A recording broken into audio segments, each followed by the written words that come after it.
Good afternoon, ladies and gentlemen. Bien, bonjour. Nous allons commencer notre conférence de presse en vous présentant Monsieur le vice-premier ministre de Pologne et ministre de l'économie Janusz Piechoczinski, Monsieur Andrzej Grzyb, qui est député européen, membre du groupe du PPE. La conférence de presse se tiendra en polonais. Veuillez donc mettre vos écouteurs. Vous disposez de l'interprétation en français, anglais, polonais. Je vous souhaite à tous la bienvenue et je vais donner la parole à Monsieur Grzyb, puis à Monsieur le ministre Piechoczinski. Merci, mesdames et messieurs.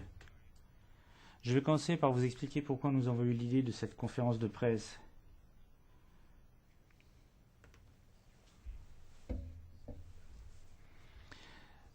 Des réunions importantes auront lieu à Varsovie, il y en a à Bruxelles.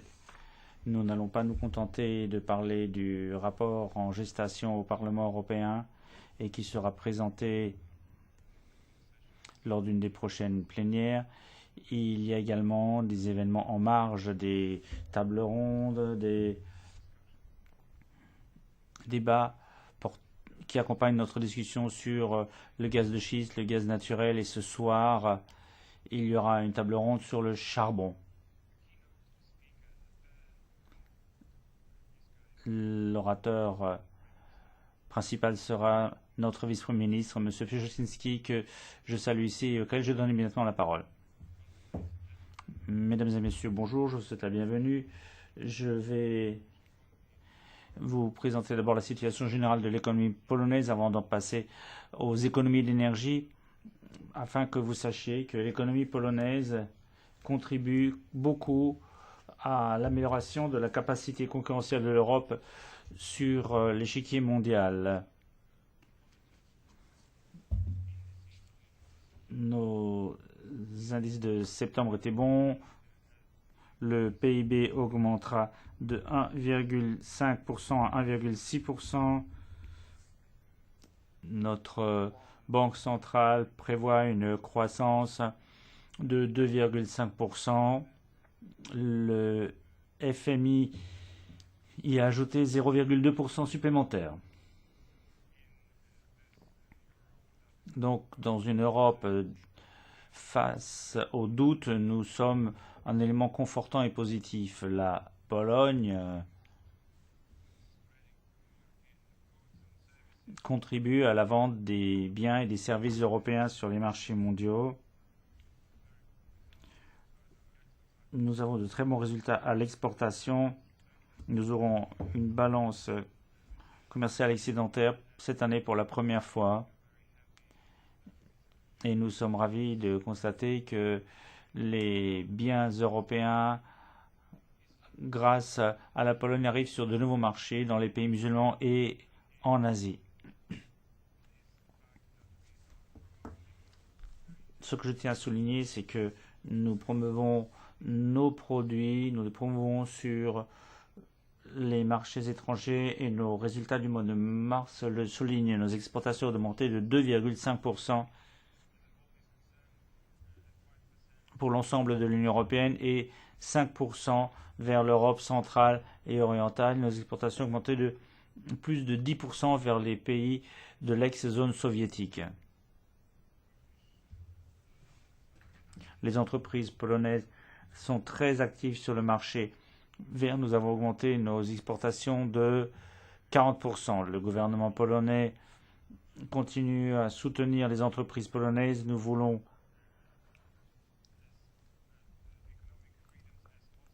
multiplier les libertés économiques pour multiplier les chances. Dans le cadre de notre zone de libre-échange avec les États-Unis, nous devons supprimer toute bureaucratie, l'administration excédentaire. Au niveau européen, nous souhaitons travailler la main dans la main avec le Parlement et la Commission. La Pologne, très récemment, a encore étendu le fonctionnement des zones économiques spéciales jusqu'en 2026. Nous sommes un marché très intéressant pour les investissements. Je vous rappellerai l'avantage considérable qu'offre l'économie polonaise.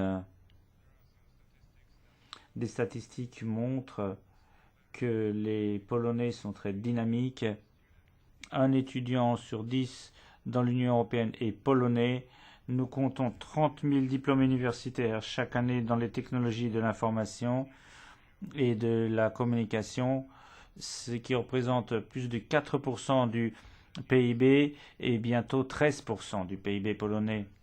Les investissements étrangers en Pologne se multiplient dans les domaines novateurs et les premiers signaux du Japon et des États-Unis nous parviennent comme quoi ces pays estiment que la Pologne est devenue un lieu intéressant pour les investissements industriels.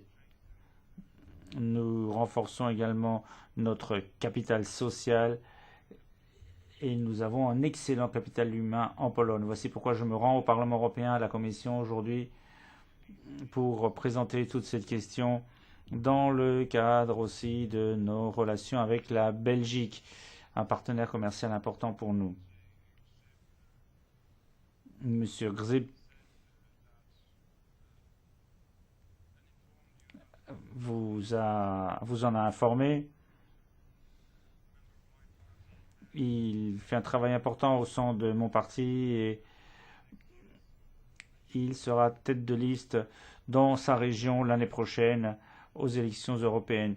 Je le remercie d'avoir organisé cette conférence de presse. Je le remercie également d'avoir lancé ce débat en Pologne qui porte sur l'avenir de l'Europe, sur notre identité culturelle, sur l'avenir de notre économie.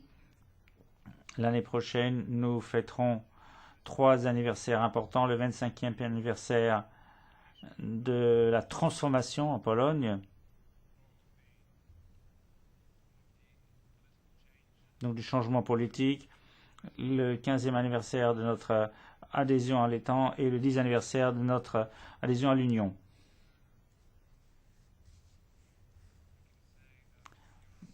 L'Europe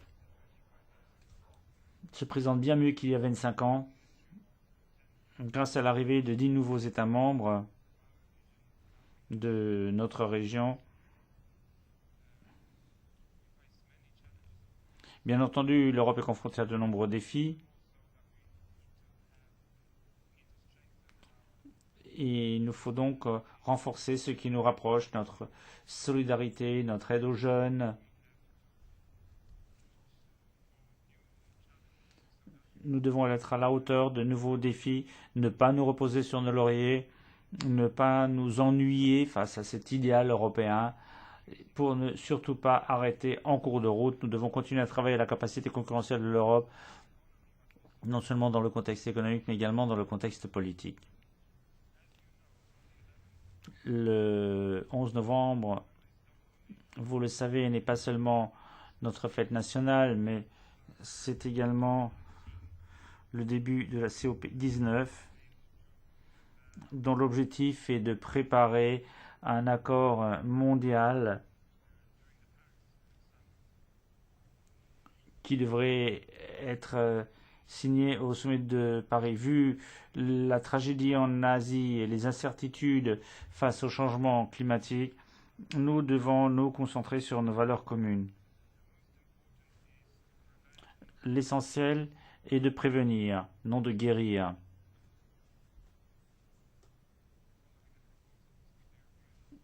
Suite aux propositions du Forum européen de l'énergie et d'Eurocall, je suis ici pour vous parler de ce que le secteur du charbon peut faire afin de protéger l'environnement.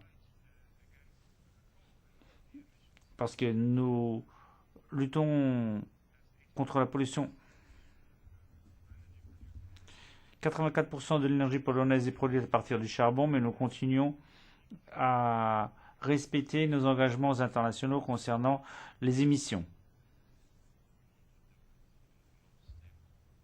Nous voulons être aussi stables que possible et nous excluons donc certains éléments liés à l'industrie du charbon et nous nous concentrons de plus en plus sur les énergies renouvelables. Mais nous sommes en train de mettre en place de nouvelles technologies propres pour le charbon. Donc les hauts fourneaux qui jusqu'à présent avaient un rendement de 20 à 30% sont remplacés par des nouveaux fourneaux dont le taux d'efficacité est de 40%. Nous travaillons donc sur des technologies de charbon propres. Nous investissons dans la recherche et le développement. Nous coopérons non seulement avec nos partenaires européens, mais également avec nos partenaires mondiaux.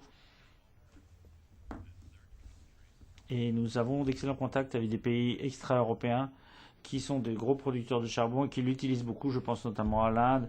L'Inde voudrait multiplier par 3 sa production de charbon pour passer de 90 à 390 millions de tonnes. Nous essayons de convaincre ces pays d'investir dans de nouvelles technologies pour réduire le risque pour la planète. Alors, il ne s'agit pas ici que du charbon, il ne s'agit pas que de l'Europe. Rappelons-nous que nous devons avoir de nouveaux moyens, de nouveaux instruments pour pouvoir mettre en place une nouvelle politique économique. Et l'énergie est une partie essentielle de cette politique. Nous devons donc nous concentrer sur nos ressources et notamment sur celles que nous pourrons nous payer, celles que les ménages pourront se payer. Nous devons faire sans oublier le climat, sans oublier de protéger notre environnement. Voici pourquoi nous devons penser aux générations futures. En tant que ministre de l'économie, en tant que représentant de la coalition au pouvoir, mais tout simplement en tant qu'être humain, je vous assure que notre volonté est bel et bien présente. La Pologne était un des premiers pays à presser au sein de l'Union européenne pour avoir des critères d'émission rigoureux. Nous avons appliqué notre programme, nous sommes en train de le peaufiner afin de réduire les émissions et de rendre notre consommation d'énergie plus efficace. L'idée étant de réduire les émissions, nous travaillons sur de nouvelles technologies. Un message encore au nom de la Pologne, et pas seulement au nom de notre industrie, au nom des consommateurs, au nom du patronat, au nom de l'ensemble des patrons européens, je vous dirais ici à Bruxelles, dans ce Parlement européen, que nous devons être plus ambitieux pour nos objectifs. Au lieu d'avoir 3 fois 20, il faudra avoir 4 fois 20. Donc nous devrions tenir compte des industries à faible taux d'émission dans notre PIB. Et puis ensuite, le dernier objectif de 20%, qui semble dans un premier temps impossible à atteindre, mais il faut que nous y travaillions.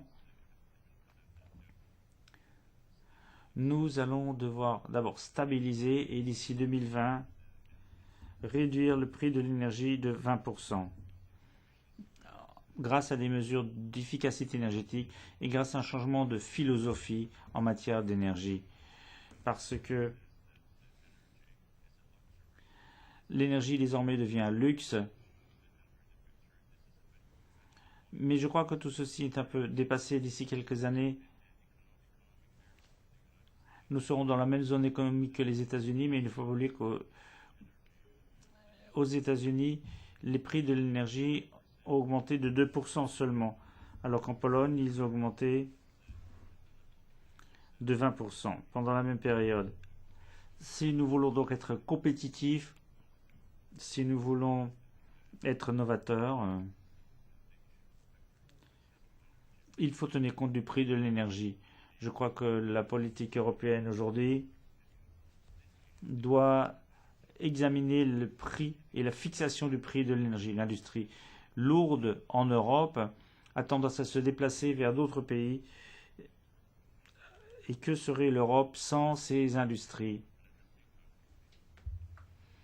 Alors que nous importerons de plus en plus les produits de l'industrie lourde en provenance de Chine, du Kazakhstan ou d'Inde, où les émissions sont beaucoup plus importantes. Donc la Pologne a l'intention de lancer un large débat là-dessus. Nous allons travailler avec détermination. Je puis vous le dire dès aujourd'hui en tant que ministre de l'économie, en tant que représentant du gouvernement polonais. Le climat est important, non seulement pour cette génération, mais également pour les générations futures. Nous devons donc nous prévaloir des occasions qui s'offrent à nous et nous devons envisager un scénario à l'échelle mondiale et à l'échelle de l'Europe.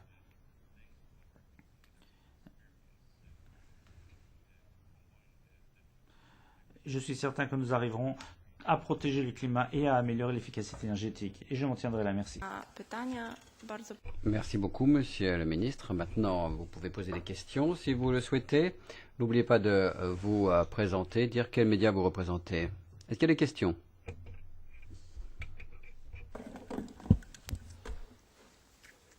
Good afternoon.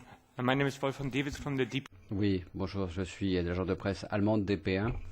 J'ai une question à propos des nouveaux prix de l'énergie, de nouveaux objectifs en la matière que vous avez cités.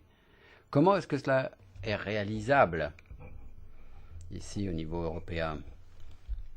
Est-ce qu'il faudrait que ce soit un objectif contraignant? Okay. Many thanks. Dzisiaj na rynku polskim w dostawach hurtowych ceny. Aujourd'hui, sur le marché polonais, le prix de l'énergie, c'était 140 à 146 pour 1 kWh. Et en Allemagne, il y a maintenant des champs d'éoliennes et le coût est de 200 € pour 1 heure. Vous voyez que c'est 5 fois plus. La question, c'est donc quel type d'énergie renouvelable, quel type d'aide? Alors je vous dirais clairement, nous devons nous concentrer sur les nouvelles technologies, des technologies propres à faible émission. C'est là que nous investissons beaucoup. Nous investissons beaucoup dans la recherche et le développement, de la recherche de charbon souterrain, nous intéressons au gaz. Nous n'allons pas abandonner le charbon, mais nous voulons réduire les émissions. Et pour cela, il faut que les technologies de combustion soient totalement modifiées. Voilà notre expérience en Pologne. La Pologne respectera les critères qui lui sont fixés en termes d'énergie renouvelable. Maintenant, nous sommes à un niveau de 10% et en 2020, nous serons au-delà de 15% et au-delà de 20% en 2030. Nous en sommes tout à fait certains. Mais nous voulons que le secteur des énergies renouvelables soit diversifié. Nous voulons qu'il puisse utiliser toute la gamme des ressources énergétiques. Et c'est un secteur qui doit s'orienter en fonction du marché. Ce qu'il faut, par conséquent, c'est qu'il y ait une aide à l'achat de ces technologies, à leur installation, et non pas à leur utilisation. L'expérience allemande nous enseigne que, en l'absence d'efficacité au départ, une question se pose. C'est la question de savoir où l'on trouve les ressources qui compenseront l'écart de prix. Parce que dans tous les autres secteurs,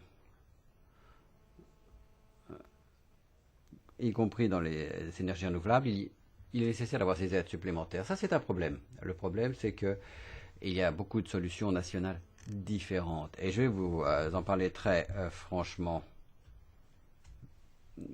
Nous avons sur le marché polonais un paquet de mesures et au niveau national, nous avons des mesures de protection qui sont mises en œuvre. Et le résultat, ça pourrait être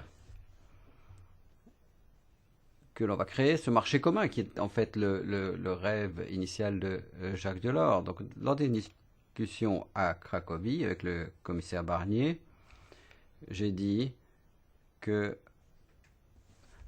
pour les politiques énergétiques, il faut une unification, une harmonisation pour que les différences de prix n'amènent pas des tensions superflues sur le marché et qu'il n'y ait plus de concurrence entre entreprises, mais des concurrences entre les différents budgets qui aident de façon injuste les différents types de production énergétique. Ça, c'est important aussi dans le contexte de négociation de l'accord de libre-échange avec les États-Unis. C'est qu'il faut avoir tout un ensemble de solutions pour le marché. Il ne s'agit pas de réglementer artificiellement le secteur, donc pas non plus le secteur des renouvelables en Pologne. Il y aura une aide au moment de l'achat et de l'installation. Parce que si l'on cesse de venir en aide à ce secteur, il sera difficile d'être compétitif et de fonctionner de façon juste et souple. Kasia Szymańska-Burgino, Radio RMF. Panie premierze. Radio RMF. Monsieur le Premier ministre,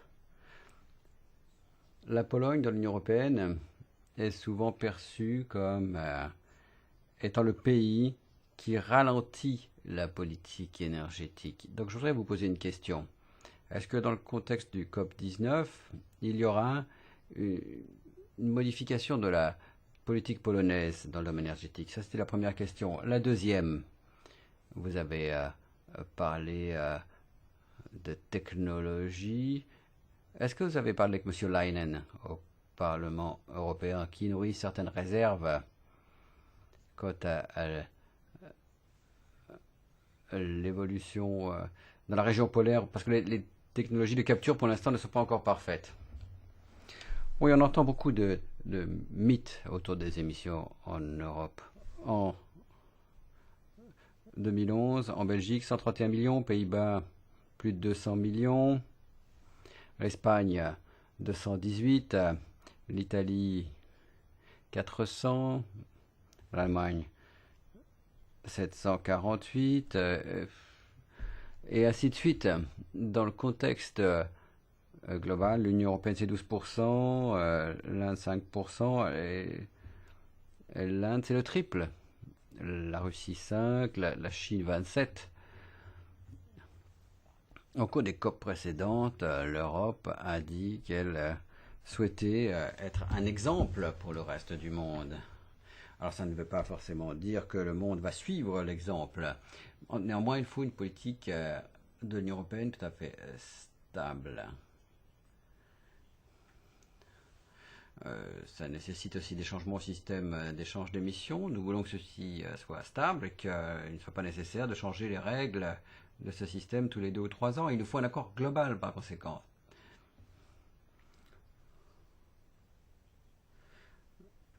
Certains pays abandonnent leur objectif de réduction d'émissions. Ce qu'il faut, c'est être rigoureux. L'objectif, c'est de 20% de réduction. Je voudrais que en Pologne, beaucoup de nos installations remontent à 20 ans, mais il vient d'être décidé de construire 2 installations nouvelles. Et d'ici à 5 à 7 ans, en 2020, d'autres installations auront aussi atteint cette date de 20 ans. Il faudra les rénover. C'est pourquoi nous avons décidé maintenant d'avoir un phasing out pour 6 mégatonnes. Voilà, tout ça contribue à une réduction des émissions. En 2050, 40% de l'énergie polonaise proviendra du charbon et de la lignite. Cela prouve bien, et je l'ai dit à l'opinion publique, mais pas seulement, je l'ai dit aussi à Madame le Commissaire, cela prouve bien quels sont nos efforts. C'est une réduction de 30% que nous avons accompli au cours des dernières années. Ça prouve nos efforts et le fait que nous utilisons toutes les sources énergétiques dont nous disposons. D'autres pays font la même chose, le Kazakhstan, Moldavie, etc. Nous travaillons aussi en coopération avec des scientifiques coréens, japonais, qui travaillent aux technologies de charbon propre. Nous accomplissons aussi des efforts de recherche pour essayer de gazéifier le charbon souterrain. Certains en Europe disent que nous devrions utiliser les techniques de capture souterraine. Mais est-ce que l'on a suffisamment de projets pilotes pour faire cela? D'autres pays ont réussi à obtenir un avantage compétitif sur d'autres marchés et ils souhaitent imposer leur façon de faire, leur scénario. L'énergie nucléaire, non, c'est un non net et catégorique. Il n'y a plus de choix maintenant. Nous avons connu Fukushima, le gaz de schiste non plus. Et il y a de forts risques de pollution des sols. Certains pays comme la France et le Royaume-Uni comptent aussi dans leur prix énergétique la réutilisation des déchets recyclés. Et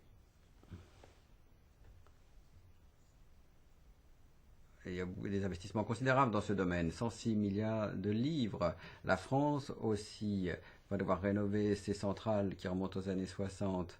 Tout cela requiert de nombreux efforts. La Pologne, elle, travaille toujours dans le domaine de la construction, dans le domaine énergétique, mais nos efforts ne sont pas maintenant terminés, ne sont pas arrivés à leur terme. Nous continuons à être actifs en Europe et nous allons essayer d'utiliser toutes les sources énergétiques disponibles. Mais je dirais aussi que si vous voulez que nos politiques soient efficaces, si nous voulons atteindre nos objectifs, cela ne passera pas par un déplacement de notre production vers d'autres pays en dehors de l'Europe, là où il y a bien plus d'émissions. Si nous transférions la production sidérurgique ailleurs, n'oublions pas que le résultat serait d'augmenter les émissions, d'accroître les coûts de transport. On présente souvent la Pologne comme étant le cancre de l'Europe, mais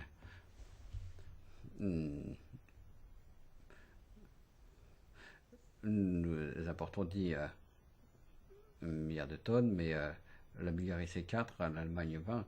Et ce qu'il faut, c'est prendre des décisions courageuses. Bien sûr, la Pologne n'est pas à la pointe de ce type d'investissement. La Grèce, la Roumanie, mais aussi le Royaume-Uni, 32 milliards de tonnes.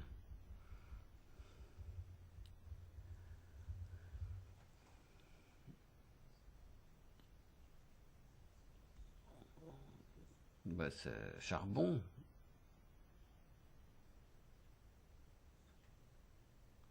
voyage depuis les mines américaines vers l'Europe. Le prix américain est de $70 la tonne. Nous utilisons aussi beaucoup de charbon d'Afrique du Sud, de Kazakhstan, de Russie.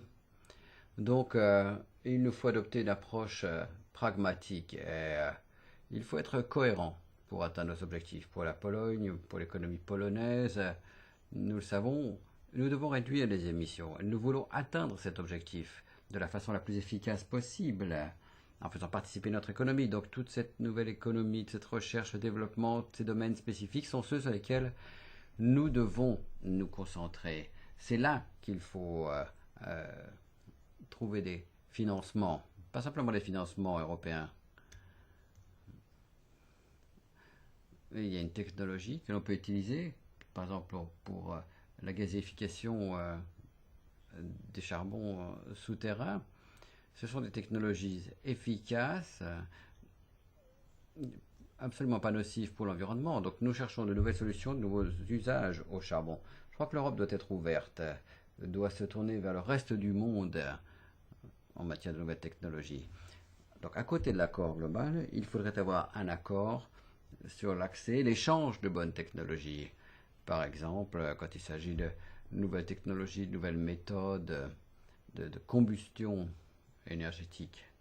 Là, il faudrait trouver des fonds. Il faudrait fournir une aide aux pays en voie de développement. L'Europe peut renoncer à certains millions de tonnes de charbon, oui, mais pas la Chine, pas l'Inde, pas le Vietnam. La Turquie essaye aussi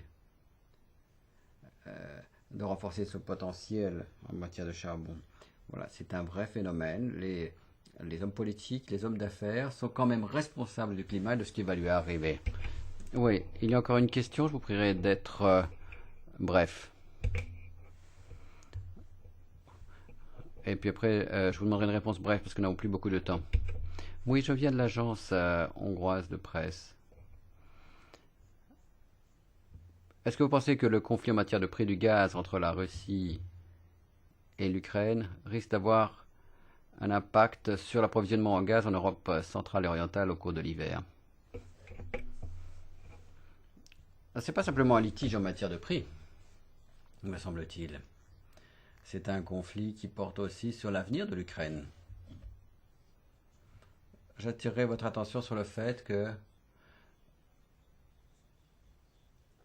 nous voudrions que les marchés polonais et ukrainiens se rapprochent aussi de l'Union européenne, mais bon, ceci ne se fait pas contre le Kremlin. C'est juste pour accroître la sécurité vers l'Europe de l'Est. L'Europe s'élargit, il y a de plus en plus d'échanges culturels, d'échanges d'étudiants. C'est très important dans le cadre de l'accord de partenariat.